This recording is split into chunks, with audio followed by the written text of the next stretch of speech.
की मुंडे कुटुंबियांकडून गोपीनाथ मुंडे यांना आदरांजली वाहिली जाते।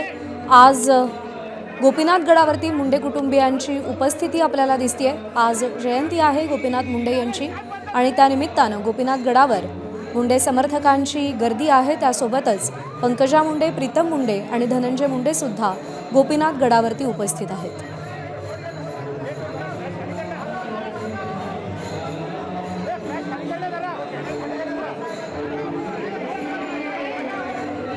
दरवर्षी गोपीनाथ मुंडे यांच्या जयंतीनिमित्त मुंडे कुटुंबीय गोपीनाथ गडावर जातं आणि गोपीनाथ मुंडे यांना आदरांजली अर्पण केली जाते आणि यंदा सुद्धा ही परंपरा कायम असल्याचं आपण पाहतोय। मंत्री पंकजा मुंडे, त्यांच्या भगिनी प्रीतम मुंडे आणि बंधू धनंजय मुंडे हे उपस्थित आहेत। गोपीनाथ मुंडे यांना आदरांजली वाहिली जाते।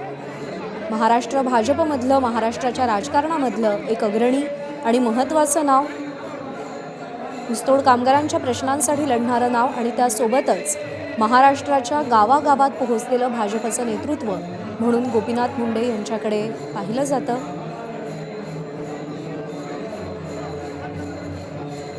आजही अनेक घरांमध्ये गोपीनाथ मुंडे यांना आदराचं स्थान आहे, त्यांचं नाव अत्यंत आदरानं घेतलं जातं। मराठवाड्याचा भाग असेल किंवा महाराष्ट्राचं राजकीय वर्तुळ असेल, या सगळ्यामध्येच गोपीनाथ मुंडे या नावाचा दबदबा अजूनही कायम आहे आणि त्यांच्या जयंतीनिमित्त त्यांना मुंडे कुटुंबियांकडून सध्या आदरांजली वाहिली जाते गोपीनाथ गडावर।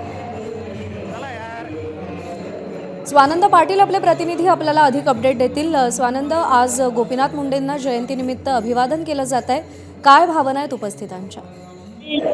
जयंती दिनी आपण बघितलं तर आज मंत्री पंकजा मुंडे आणि आमदार धनंजय मुंडे सोबत पंकजा मुंडे यांच्या आई आणि माजी खासदार प्रीतम मुंडे या देखील आलेल्या आहेत। आत्ताच त्यांनी गोपीनाथ गडावर नतमस्तक होऊन गोपीनाथ मुंडे यांना आदरांजली वाहिलेली आहे। आता काही वेळात आपण बघायला गेलं तर मंत्री पंकजा मुंडे हे संपूर्ण कुटुंब इथं कीर्तन चालू आहे, कीर्तन ठिकाणी बसणार आहे, त्या ठिकाणी त्या आदरांजली पुन्हा वाहतील असं दिसतंय। प्रज्ञा, स्वानंद, धन्यवाद दिलेल्या माहितीसाठी।